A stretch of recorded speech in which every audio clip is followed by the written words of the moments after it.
You don't want to talk about the way these games have ended. So what do you talk to the guys about as you head to a game like tonight? We'll talk about how positive it's been that we have leads going into the third period, right? Yeah. That's positive, right? It'd be worse if it was the other way. So we'll take a lot of positives out of that. On that note, today's a new month, kind of a clean slate maybe? Can look at it that way? Yeah, I don't know.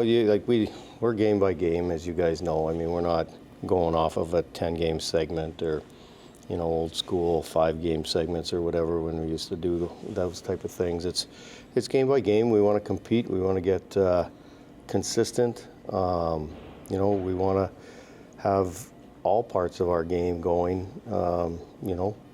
Hopefully when we get to the playoffs and we get closer and closer to finding consistency, and that's what we're striving to do every day. Dan? I don't know how much you know about Brendan Dillon, but he's playing in his 1,000th game here for the Devils tonight.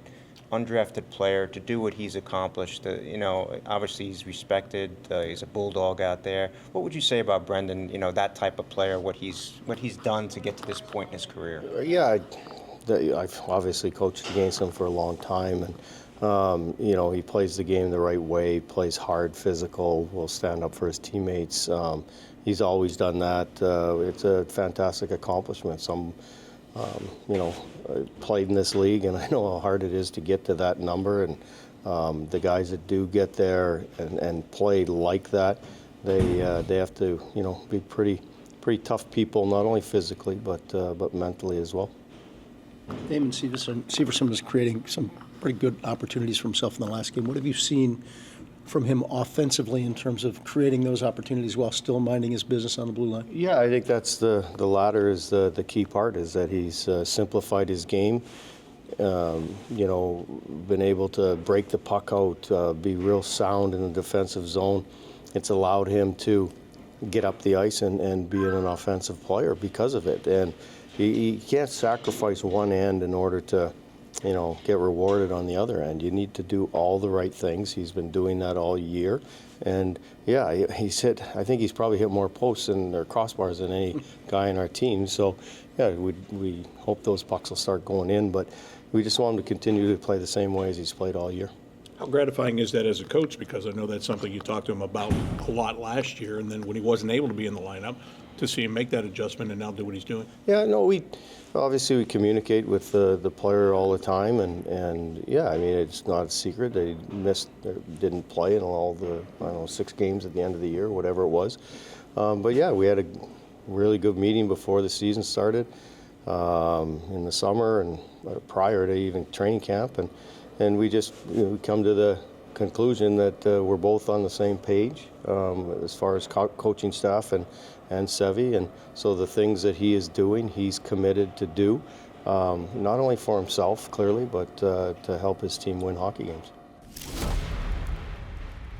We talked to you before you got out there just about how much it meant to you to get back to the NHL, getting those games. Now that you played 2 of them, had your family, both of them, what's the experience been like playing these last couple? Yeah, it's been great.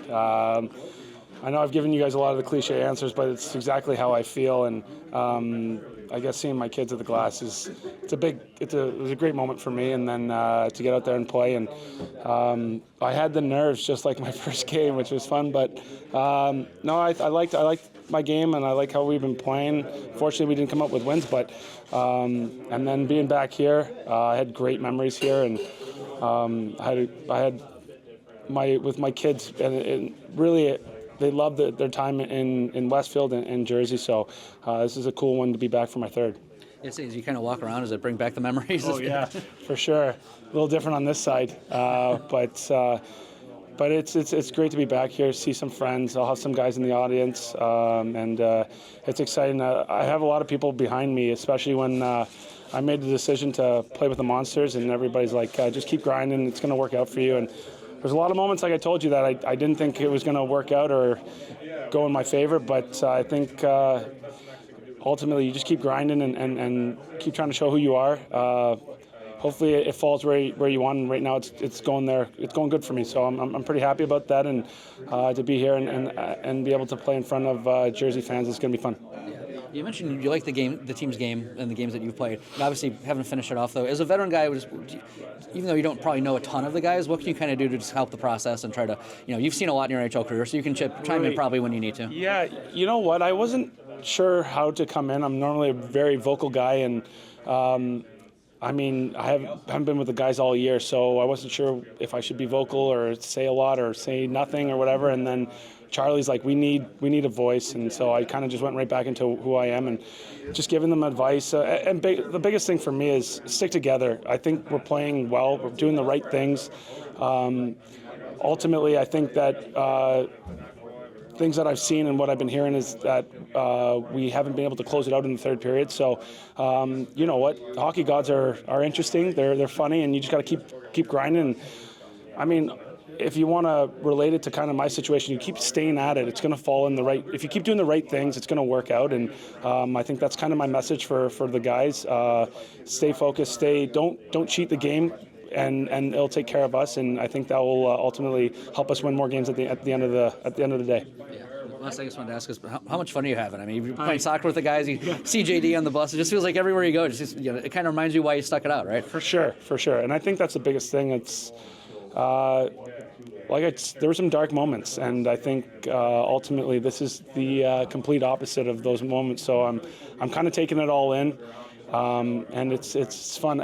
I've never taken it for granted, but I think even being able to see how it is, I'm even more excited about where I am at the moment, and being able to play with these guys and play at the highest level, where I think I belong, I think has been great. And I'm going to do the best to continue to play great hockey so that I don't go anywhere else but here. How do you find that message is received in this room where there might be a little frustration creeping in? Yeah, there is. Yeah. And I think a guy like some of the older guys in this room, even some of the guys would be like, hey, Smitty, what are you seeing? Because it's also nice to have an outsider opinion. And I just honest, guys, I think we're doing really well. We're playing well. You know what? A couple bounces our way, things would have been totally different. We're not even having this conversation, So I know I mentioned the hockey gods, but they're funny. They have a weird sense of humor, and I think you just got to continue to stay at it. And ultimately, I have lots of friends that are very good hockey players that told me that if we stay the course that we're playing, we're going to win way more games than not. And those are the guys that were my mentors. So them stepping in and saying those things after 2 games for myself, just myself there, and watching the Jackets in not all the games, but some games, I take their word for it. And so those are some Hall of Famers that are telling me this stuff, and I'm going to take their credit for it, or their word for it. So I'll just pass that on to the guys and say, hey, let's not change a thing. Let's not get down about it. It's all noise, really. At the end of the day, it's all noise. It's what we do in the room, and if we can do that, I think it's going to ultimately help us win more games. Back where it all began here. You made your NHL debut in this building. What do you remember about that? My first shift was on the power play. Haven't seen one of those in the NHL in a long time. So, no, I just remember how quick everything went. Had a ton of family here. It's kind of all a blur. But this is a special building for his NHL game. My junior team played out of here when I was 15. Cool. Just out of the practice rink on the other side. So, skate here in the summers. Like home? Yeah. Because it is. Just talking to Brendan a little bit about staying the course and going through what you're going through right now as a team. You've also played a lot of games and been in a lot of situations. Yeah. What's your suggestion for how you handle this, and maybe what you might share in the room?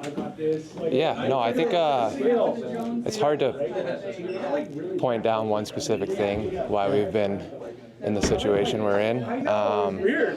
But a lot of the leadership guys have stepped up, and it's been a conversation that the guys have had a couple times now, and the coaches addressed it, the players have addressed it. It's just a matter of not giving up a lead. I mean, nobody's tense in here or things of that nature. I mean, it's just kind of the way it's going. I don't know. I think it's just going to take one regulation win and kind of build off that. So, hopefully we can do it tonight. And like I said, it's not one specific thing. It kind of just seems the way it's been going. Yeah, and you just have to literally stay positive and stay the course, right? I mean, that's the message through here. Yes, exactly. Yep. I couldn't find the words because I haven't done this in a while, but yes, exactly. Let's talk first of all about the opportunities you created for yourself in the last game and what you're doing defensively to help you create some of those offensive opportunities. How much does one rely on the other? For sure, I think, especially in the first two periods, you could see the opportunities were definitely there. Even in the third, late in the third, we were still creating opportunities. Unfortunately, it just doesn't want to go in for us. Just need that extra goal to kind of put us ahead that much more, or even late in the game just to go up by one again. So the shots are coming. It's just a matter of bearing them. Crossbars for you. Would you like to just not hear that sound anymore? I'd love to hear the sound if it goes in the net. It sounds cool if it goes in the net, but for some reason it's hitting the bar right now and it's just it's not going in. So hopefully I can get on a roll here and then it'll just kind of go from there. What is the message in the room? Brendan just said, "Look, it's stay the course, it's stay positive." Is there frustration creeping in, number one? And if there is, how do you fight it off? I think it's kind of inevitable to be a little frustrated when you're, have a little bit of a narrative right now of teams coming back on us. But at the end of the day, I mean, there's only one way to turn it around. It's, guys in here that are going to go on the ice and get the job done. So I think we're more than confident in everybody that is on the team and can be put in opportunities to, help the team win hockey games. So it hasn't gone our way so far, but it's going to go our way and hopefully keep it rolling.